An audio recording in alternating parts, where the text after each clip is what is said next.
Hello students, a very good morning all of you. And student, today we are going to continue our chapter number 3 in civic subjects. Why do we need a parliament?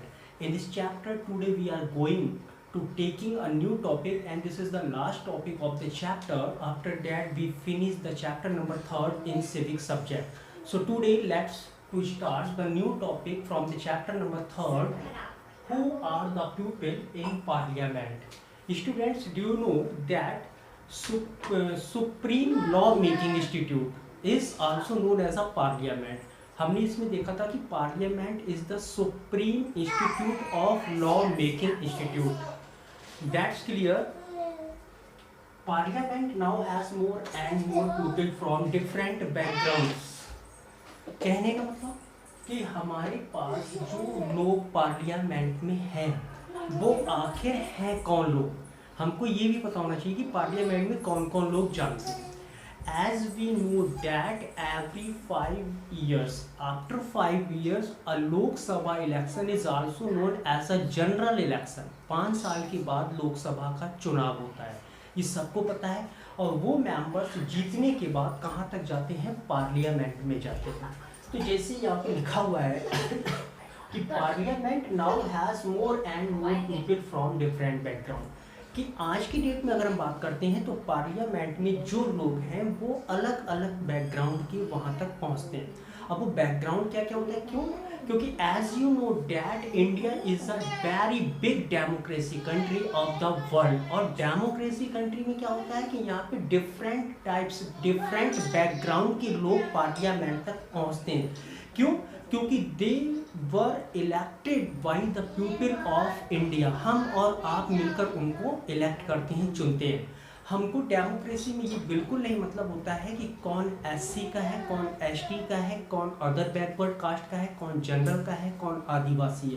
क्यों? क्योंकि सम seats of Lok Sabha are reserved for SC and ST and other backward classes के लिए कुछ सीटें reserve होती हैं. अब वो क्या होता है देखिएगा, यहाँ पे मैंने लिखा है कि पार्लियामेंट में आज अधिक से अधिक लोग होते हैं जो डिफरेंट बैकग्राउंड के होते हैं. और वो डिफरेंट बैकग्राउंड क्या होता है वो देख लीजिएगा. सबसे पहले रूरल मेंबर्स होते हैं. रूरल का मतलब जरूरी नहीं है कि जो मेंबर्स ऑफ पार्लियामेंट होते हैं, जो मेंबर ऑफ पार्लियामेंट होते हैं वो क्या है कि जरूरी नहीं कि वो सब अर्बन हो. वो सब क्या होंगे? रूरल मेंबर्स भी हो सकते हैं. क्यों? क्योंकि जो इलेक्शन कमीशन ऑफ इंडिया है वो आपने एक वर्ड देखा होगा जो मैंने लिखा है यहाँ पे, कॉन्स्टिट्यूएंसीज. कॉन्स्टिट्यूएंसीज क्या होता है? जैसे हमने कहा था कि the maximum members of Lok Sabha is 552. तो 552 इस समय तो नहीं है, लेकिन इस समय 545 मेंबर्स हैं.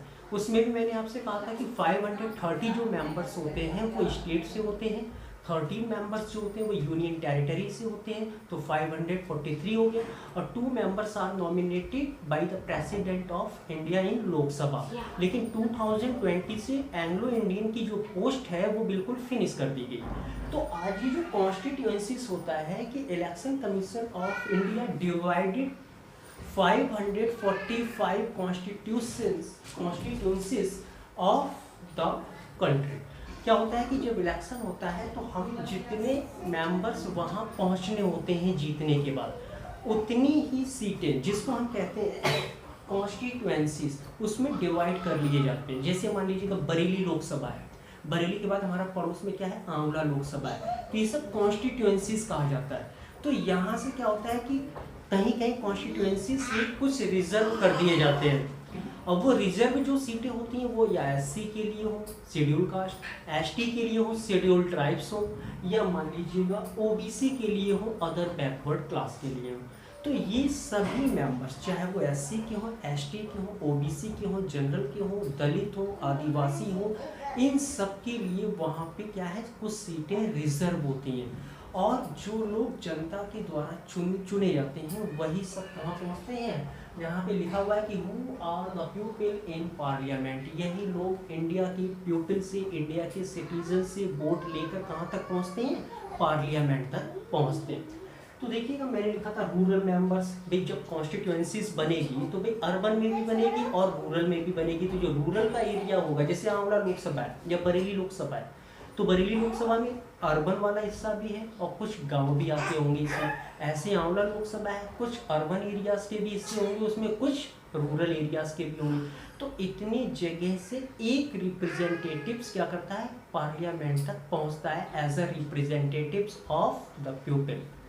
ऐसे कुछ ऐसे होते हैं और आदिवासी। आदिवासी क्या होते हैं, जो जंगलों में रहते हैं, जो जंगलों में अपना एक ग्रुप बना लेते हैं, वो लोग रहते हैं, उनके लिए भी कुछ सीटें रिजर्व हो जाती हैं कि भाई ये लोग भी पार्लियामेंट तक पहुंचने चाहिए, इनकी क्या प्रॉब्लम्स है, ये अपने जो ग्रुप के लोग हैं उनकी प्रॉब्लम्स को वहां तक उठाएंगे। तो इसीलिए ऐसे और आदिवासी के लोग, ओबीसी की सीटें भी रिजर्वेशन में होती हैं। अब जैसे कॉन्स्टिट्यूएंसी समझ में आ गया होगा कि जितने मेंबर्स चुने जाने हैं उतने ही कॉन्स्टिट्यूएंसीज में देश को डिवाइड कर दिया जाता है।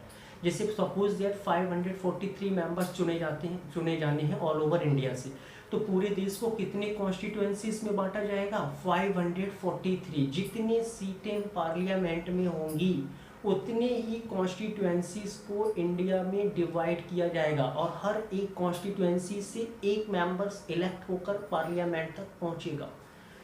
फिर आता है बेटा, अगर हम बात करते हैं कुछ इलेक्शन की, तो हमारे यहाँ क्वेश्चन बनता है कि हमारे देश में पहला लोकसभा का चुनाव कब हुआ। तो your answer is 1951-52। The first election of Lok Sabha were held in 1951 and 52, first election. और उस समय जो हमारे यहाँ वोटर्स ने इसमें पार्टिसिपेट किया तो उस समय 61.16%, 61.16 वोटर्स ने क्या किया, अपने वोट का यूज किया the first election of Lok Sabha. और सेकंड, अगर हम लोकसभा की बात करें, हमने कहा था कि सेकंड कब होगा, या तो अगर सरकार पूरे 5 साल तक चलती है तो 5 साल के बाद ही इलेक्शन होगा। तो अगर सपोज दैट 1952 में अगर इलेक्शन हुआ, 1951-52, तो 52 से 57 तक 5 ईयर्स होते हैं, तो 57 में सेकंड लोकसभा इलेक्शन हुआ होगा। और उस समय अगर हम बात करते हैं बेटा, तो नियर अबाउट 61.33% वोटर्स ने क्या किया, अपने वोट का यूज किया था। अब हम बात करते हैं भी वुमेन्स की क्या रूल्स हैं वहाँ पर। तो हम देखते हैं कि 60 ईयर्स एगो, अगर हम 60 साल पहले की हिस्ट्री देखते हैं तो उस समय ओनली 4% वुमेन्स, यानी याद रखिएगा 4% वुमेन थी जितनी सीटें लोकसभा की थी। सपोज दैट 4% का मतलब क्या हुआ कि 100 में 4 वुमेन, 100 MP है मेंबर ऑफ पार्लियामेंट, तो 100 में केवल ओनली 4 वुमेन्स थी उस समय। और अगर हम बात करते हैं इस समय प्रेजेंट टाइम, जो इससे पहले इलेक्शन हुआ था, जो इस समय 2019 में इलेक्शन हुआ, इससे पहले वाला जो इलेक्शन 2014 में हुआ जिसमें नरेंद्र मोदी फर्स्ट टाइम भारत की प्राइम मिनिस्टर बने, तो उस समय 9% क्या थी, वुमेन्स थी। तो सोचिए इस सीट में भी क्या हुआ है, ग्रोथ हुई है, इंक्रीमेंट हुआ है। क्यों? क्योंकि 60 ईयर्स पहले इंडिया में कोई 4% womens parliament members of parliament थे, और आज की डेट में क्या है 9% वुमेन्स। जब 2014 का इलेक्शन हुआ तो उस समय 9% womens play an important role as members of parliament in 2014। तो सोचिएगा आज हर लोग हर क्षेत्र से, चाहे वो वुमेन्स हो, चाहे वो SC के हों, ST के हों, OBC के हों, आदिवासी हो, दलित हो, जो भी हो, जिसकी सीटें रिजर्व हैं वो भी आज रिप्रेजेंटेटिव कर रहा है पार्लियामेंट में। तो इसी प्रकार से हमने आज 3rd चैप्टर कंप्लीट कर लिए सिविक्स में। तो आज हमारे 3rd चैप्टर फिनिश हो गया और इसके बाद में आपको वर्कशीट या इसकी जो एक्सरसाइज है चैप्टर 3rd की, इस वीडियो के बाद आपको सेंड करूँगा। और एक चीज़ और है, अभी भी नए एडमिशन हो रहे हैं, कुछ बच्चों ने अभी भी चैनल को सब्सक्राइब नहीं किया है। Please subscribe the channel. अगर आप सब्सक्राइब करते हैं तो जैसे ही मैं वीडियो बनाता हूँ वैसे ही आपके पास नोटिफिकेशन आएगा। इतनी बार मैंने कहा है लेकिन अभी भी आप लोगों ने सब्सक्राइब नहीं किया है। सब्सक्राइब करने से बेटा फ़ायदा ये होता है कि कल को अगर कोई भी वीडियो आपसे लॉस होती है या मिस हो जाती है तो आपको कोई भी घबराने की ज़रूरत नहीं, ये सब वीडियो आपके पास ऑलरेडी सेव रहेगी, इसीलिए सब्सक्राइब द चैनल। दूसरी बात हम ये करते हैं कि अब हमारी ट्यूसडे को क्या होगी, लाइव क्लास होगी। तो ट्यूसडे की लाइव क्लास में हम ज्योग्राफी स्टार्ट करेंगे। अब 3rd चैप्टर हमारे सिविक्स में कंप्लीट हो गए हैं। 2 चैप्टर्स तक हमारी एक्सरसाइज भी कंप्लीट हो गई। 3rd चैप्टर की एक्सरसाइज मैं आपको प्रोवाइड करा दूंगा और इसके बाद अब हम लाइव क्लास में ज्योग्राफी के साथ मिलेंगे और ज्योग्राफी का फर्स्ट चैप्टर स्टार्ट करेंगे। थैंक्स फॉर वॉचिंग और इसको लाइक जरूर कर दीजिएगा और साथ ही साथ इसको सब्सक्राइब भी कर दीजिएगा। Thanks for watching.